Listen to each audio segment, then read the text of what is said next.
song that I inexplicably like, that I'm afraid to even interrupt. But I guess I'm not the only one. Apparently a million other people listen to this fucking song.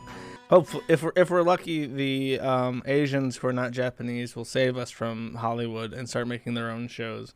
Because I don't have to care if Korean women are horrifically abused. Someone called me a Zoomer for watching Squid Game. But motherfucker, you recognize the song, so you also have been watching Squid Game. So there's no lip here. Don't give me any fucking lip, chat.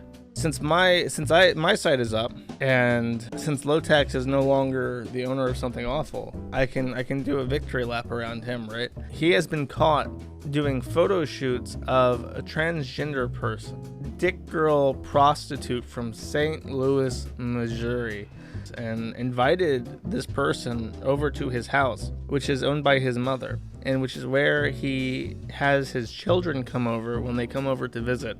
Like, it's really obvious that they've had a ton of surgery done. They have that face. It's sort of like a plastic mold, like impresses on their face and shapes it to like this standard that exists. This is what a man believes like the ideal woman looks like. This is what you think a woman should look like, or that's what he tried to achieve, at least. You can tell that they have like these plates embedded, like these subdermal plates embedded to give them like a rounder butt. Like that face that he has bolted on looks identical to the face of like Blair White, and they all try to look like this. This is ideal to them. I mean, I've found trans people to be sexy. I've watched trans videos before. They're hot. I'm a Nazi. Everybody here is a Nazi, and I am the leader of the Nazi party.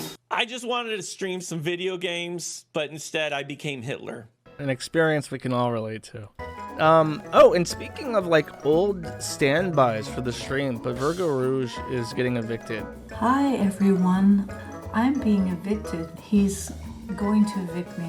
He was angry and pretty much the same kind of person he usually is, which is dehumanizing, unfriendly. I mean, my education of 14 years with the Curtis Institute of Music with these people, it's so upscale. And my life was so upscale. Went to University of Pennsylvania on a full scholarship and became a neurosurgeon. Way upscale, yeah. His father was a genius because Einstein was also a musician too, right? My cousin, who's at Harvard, that's technical, very nice. So he's not that smart, okay? Cambridge, England. Look at his background. You've never raced like I have. My coach was training somebody in the Olympics. I was on varsity. My best friend, a woman, became a neurosurgeon. Your friends are not the tough get going. We want a scavenger hunt. You're not tough. I expected a video of a schizophrenic woman sleeping in her car. This is a photo of a woman on a horse. I will not accept this as a substitute for what I was promised.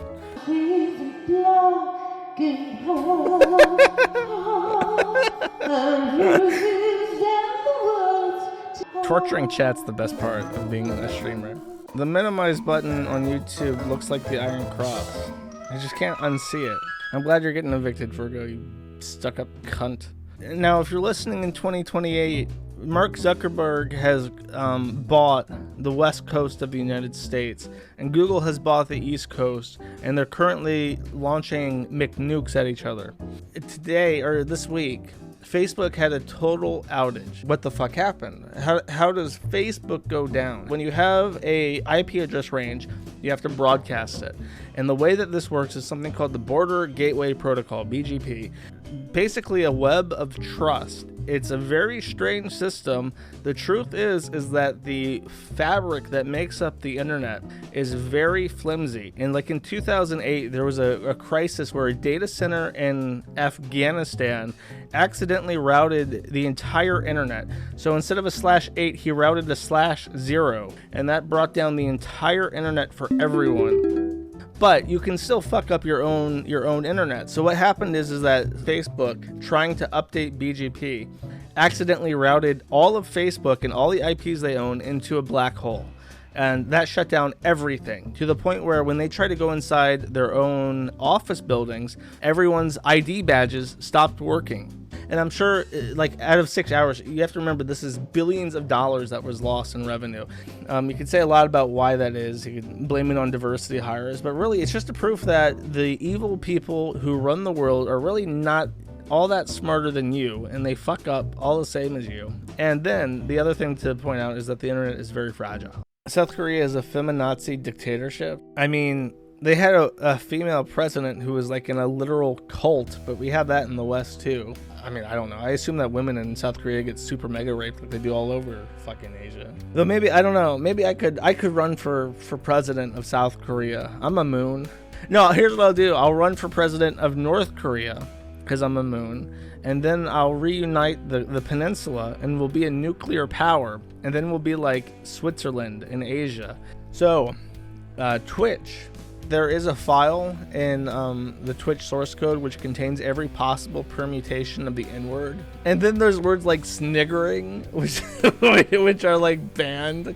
So a lot of people have been shitting themselves, talking like, oh my god, I can't believe how fucking rich these people are. And I think people were surprised because the way I put it is like, Hassan bought a $3 million house like just this year. And they think about it because like, well, my grandma has a $300,000 house.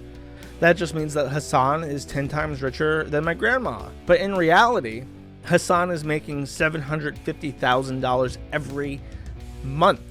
That is 2 grandma houses in cash every month. That is a lot of money. That's an inconceivable amount of wealth. And that's why it shocks them. It's like, holy fuck. While he's sitting there talking about communism and socialism and shit, he is inconceivably rich. People don't even, like, you can't even imagine $750,000 of cash a month.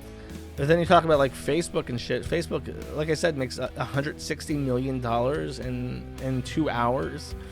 And then you think about what people like Elon Musk make, and it's like, yeah, of course, there's no wonder why these people own islands full of children that they literally eat. Like, what the fuck else would you do? I guess I made $2 billion doing real estate over my life. I guess I'll run for president. It's like, oh, I made billions of dollars with Facebook. I guess I'll try to disrupt the entire culture and history of these people, because what else am I gonna fucking do? I guess I'll join this elite club of philanthropists and shape the course of history for why not? And then we'll all go to our island and we'll eat children. Why? And we'll film it and we'll masturbate together. Why not? We're so rich. You can't even fucking comprehend it. So I went out. I'll grab something special. It was a file from 2016. Twitch Partner Program Creator Satisfaction Survey. And they just asked their creators, how are you satisfied with the platform? And one of the questions that they were asking people was, have you experienced harassment on Twitch in recent memory? So there is a giant list of all the responses to the question, how have you been harassed on Twitch? And surprise, surprise, it's really fucking funny. So I've picked out some choice quotes from this. It's a big ass list, a couple hundred responses to it. I have some of my favorites ready to go. Put that right up at the top so that everyone can see that I am a good boy and I've never done nothing, ever. Number 5, some attack me for being Mexican, speak about Trump or Hitler. Number 6, I'm a disabled streamer and I receive a lot of mocking and bullying comments in the Twitch chat. The comments range from, when are you going to die, to I hope he dies soon. Other comments mock my wheelchair or oxygen tubes. This occurs every stream. I do feel bad for this guy. I used to place LGBT friendly as my title, and it just brings in the trollers. Calling me an it, when I have my cam on it, it just goes on. So my solution was to go to the police and complain against her. Now the problem is fixed. Great one. You're getting harassed, you go to the police, problem is fixed. What more could you say? Number 10, I'm a female. Need I say more? One particular viewer always asks me to see my girlfriend, but doesn't really stay around after I tell him no. So this guy comes up to his chat and is like, hey, can I see your girlfriend? And he's like, no. And then he just leaves. And I guess he's been doing this constantly. I get called a fat basketball American. I like number 17. Like, number 16 explains I'm old and I play Minecraft, so people will say that I'm a pedophile. That really sucks. Number 17, the usual comment is that I'm a pedophile. What context? Did you molest someone? Or did you groom someone? Why are they calling you a pedophile?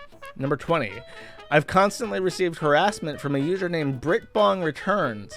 And these are chat log quotes in number 21. True North Minecraft says, not to be weird, but you have an amazing voice and are beautiful. Fuck me, please. 1993 John says, can I stick my little dick inside you? You won't even recognize. Smiley face. Slofenwagon says, yo, my friend says he wants to suck your tits. Welcome to being a female streamer on Twitch, she concludes. Number 23, doxing, gaming ability. I am a female, so according to most of the Twitch community, I am automatically a whore, slut, bitch, cam whore. I'm anorexic, I'm fat, I'm a tranny. I like that one because she uses the word tranny, which is pretty funny. Number 24, just the usual, hey, number 26, comments on personal appearance, mainly directed at my teeth, which have made me incredibly self-conscious. That's very sad. Number 28, a lot of people in my chat asking if they can come in my beard, and also a couple death threats in last year. You gotta be a real sick fuck to find like some Turkish guy on Twitch and be like, Ahmed, I am going to come in your beard. I will ejaculate into your nice facial hair. People come into my chat and call me the N-word. I'm not black, I'm just from New York. Number 29, this is a long one, so I hope I saved it for a good reason. He got angry about me not wanting to play a game with him for whatever reason, and over days, maybe 2 weeks, and after getting banned from my channel, kept coming with different Twitch names such as Kill All Jews. I'm Jewish and from Israel. I figured out why I saved this. And Moses Eats Shit. Ginger/red hair references. That's all it says. Number 33, people mock my sister's death. A lot. 34, some guy came into my channel and just complained at how terrible I was at the game. Number 36, after about a year of DDoSing and stalking, he decided to bring the harassment to real life by ordering a pizza to my house every day for 2 weeks. Pro tip, if that happens, call the pizza places and tell them to not accept cash on delivery. That works. That genuinely fucking works. Just the normal being called a jogger, fat, or threatened DDoS by chat. I am a German broadcaster. One user called me a Nazi. See, this is why the Germans are now anti-racist. They see the black people and the black people's plight of being called an N-word. And the Germans are also being called an N-word on the internet every day. So it's like that meme of like the white guy that's buff and the black guy that's buff shaking hands. They're shaking hands. They have one plight, the N-word plight. And then finally, Chongqing, fuck you China, I am from Taiwan, okay, nigga?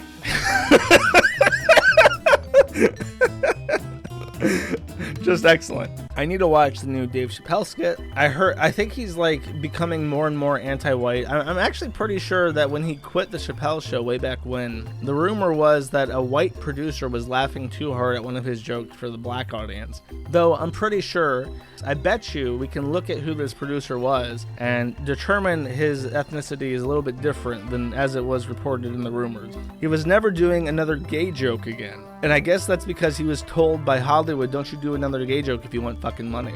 So he's just like, okay. He made a statement about how I'll just read it. I'll read the response to him.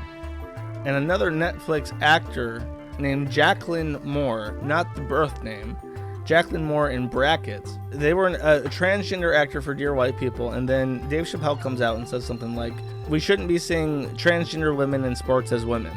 He compared my existence to someone doing blackface.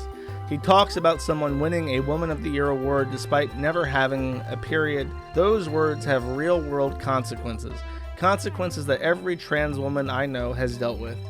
Bruises and panic phone calls to friends. It's real. I can't. I just can't. So this guy told Netflix it's either me or Dave Chappelle. And I'm pretty sure they're going to go with Dave Chappelle. So he has this tattoo, by the way. Face completely caked in makeup. It's like he's doing a Trump fucking roleplay with that shit on. This is art.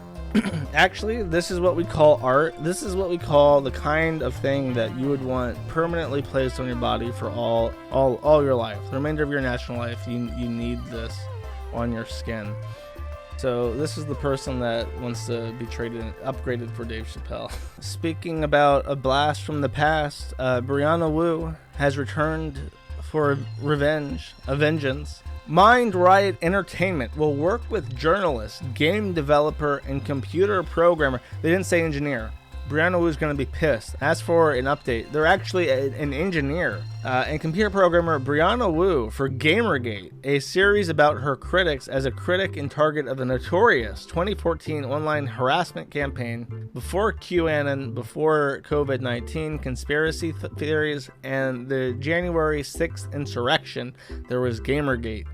The series will explore the origins of the widespread intimidation campaign from the perspective of multiple fictional people in the games industry, from executives to journalists and indie developers. It's been 7 fucking years, and Brianna Wu is getting a TV series. I wonder if Brianna Wu, now that they're a failed politician, are just trying to get into, like, the industry, like Hollywood and television production. That's where the money's at. But really, Brianna Wu's, like, main issue is that despite being trans, Brianna Wu is extremely embarrassed to say that they're trans. So what Brianna Wu says is that even though they're in a monogamous relationship, they say that they're bisexual. In that way, Brianna Wu can claim to be a member of the LGBTQIP+ without having to admit that they're trans. Every time I talk about Brianna Wu, I think about Frank Wu. I really fucking hate Frank Wu. Look at this guy's soy fucking face. He does it in every picture too. New profile pic. Here's his fucking face, making the same fucking face every picture. He's really enjoying that rock and roll with that whatever the fuck that is. He really loves that dog. You can tell because of his fucking face. I can't wait. I'll watch it with you guys. I'll do a full review of the Gamergate series. That sounds fun. That sounds funny. Okay, and then Chantal. She went to see Nadir. She sees his penis, and she describes it to look like a golf ball that's oozing green pus. He has an STD. He has gonorrhea. He has the clap. And she suspected that he had an STD because her throat's sore, and you can get the clap in your throat. So she literally takes him to an STD clinic, and then while she's there, about to walk him into the clinic to pay for his gonorrhea medicine, they get into a fight about something. And then she just drives off and leaves him there, and immediately takes out her cell phone and just starts live streaming this encounter. Then, like, as she's driving, she stole his phone, and it goes off, and it's like this woman named Stephanie Wolf, and she's like, I don't know who the fuck Stephanie Wolf is. I'm definitely not Stephanie Wolf. I don't know who this is. And then she's just streaming throughout the day, just like in pissed disbelief as her phone keeps ringing. She tells her fans, who are all like in disbelief that she's even this fucking retarded, that she's now got gonorrhea while paying for his gonorrhea medication, while paying for his phone, while paying for everything, while driving him around because he can't drive himself. And then, guess what? They got back together. That's right, 90. I mean, what? She's going to get fucking AIDS at this point. And then she'll still go back to him. Because at that point, what does it matter? I got fucking AIDS. I'm addicted to crack. I smoke. And I drink constantly. I can't stand my existence anymore. Why not? Because really what I think it is that Chantal is someone... She had a boring life where nothing ever happened. The highlight of her day, every day, was what she ate. After years and years of boredom, she meets this guy who is a roller coaster, who is like exciting, and there's always shit happening, and then she's happy that way, because it's better to have that negative attention, I guess, and have shit actually happening than being stuck in that fucking house with her cats and Pete's. And by the way, Pete's, I didn't even write this down, but Pete's did a live stream. He wants to start streaming because he got so depressed he couldn't work at his call center job, and says like, well, maybe I should just start streaming and talking about the things I like Marvel superhero movies and comic books and trans rights. No wonder you're fucking depressed. You got cucked for a black man by the fattest, sloppiest bitch that's ever lived, and all you can do to like stimulate yourself is literally commission pornography from one of the worst artists I've ever seen. It's like, yeah, I would fucking blow my brains out, Pete. Okay, one more update. You all know who.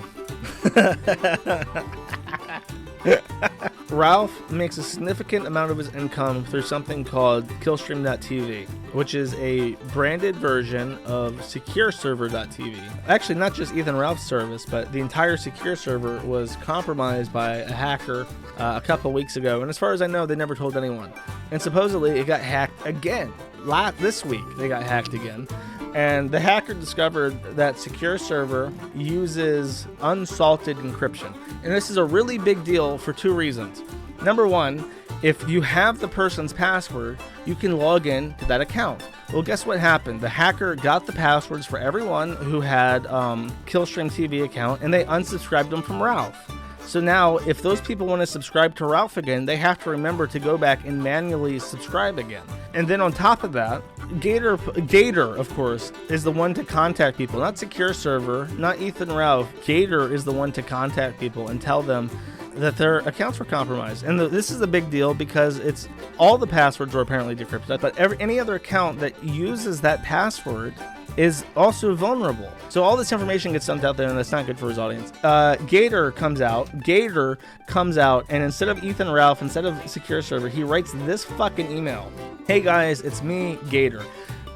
Back in August, the Secure Server website was compromised by a member of Kiwi Farms. Oh my god.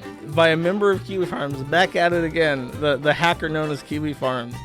There is no indication that the website has been compromised again. This is a precautionary measure to protect your accounts from the figs at the farms. I think, number one, he's lying. From what I understand, it was compromised again. There was a different vector. But the safest thing to do right now is to ensure that you utilize a unique password on Killstream.tv. This is bad advice. People have already know your password on Killstream TV. There's no point changing it. It's a good idea to use a unique password. I actually would suggest Bitwarden. I don't know what KeyPass is. It sounds like shit. But really, his advice should be, if you use your password for Killstream.tv on other sites, you should change them immediately.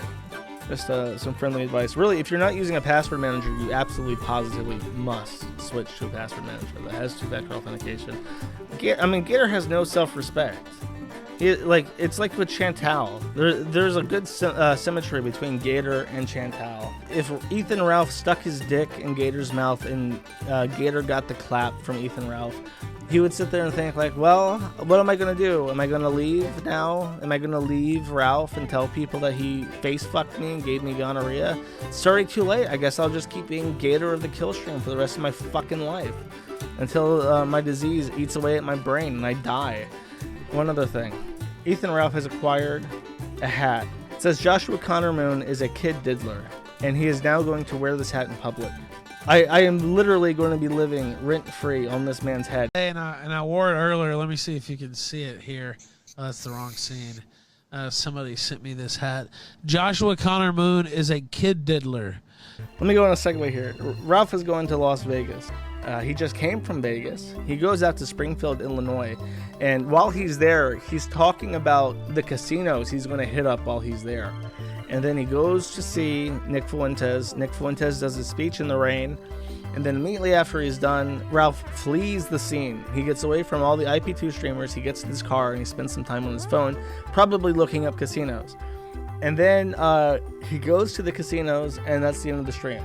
And now he's planning on going back to Las Vegas again, like in the next few weeks. Maybe there's other like steakhouses that's selling plain beef that he wants to try out. And I don't know. I can't wait to see what he's going to win at Vegas. I really hope he doesn't win too much. It would make me look really bad. Press 1 if you think that gambling is fucking badass. Press 1 if you would feel utterly personally devastated if Ralph made more and more money gambling. So I really hope he doesn't. I really hope he stays far away from Vegas, and I hope he learns to stop gambling, because Lord Almighty, we just can't handle the winning.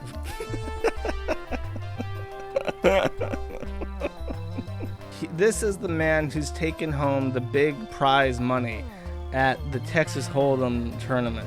You can't felt this man. He's a winner. What about me is presenting what you would call masculine right now? What are you? Just why does it matter? No, what are you? Why does it matter? What are you? Why does it matter? Based alert incoming. What are you? What would you assume looking at me? What are you? What would you assume looking at me? I assume that you're a man.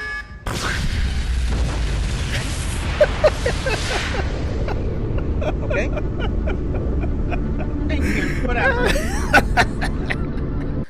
This episode was brought to you by True Name by MasterCard.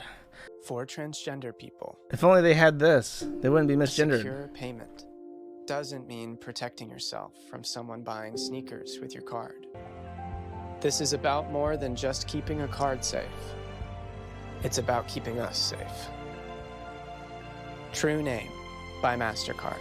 The first card that allows you to display your chosen name, because that's who you truly are. How about you stop blacklisting people from the fucking financial system, you cocksuckers?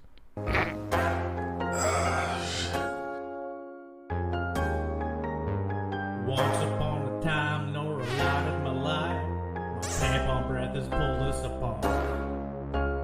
No, it's not blue, a total eclipse of the shard.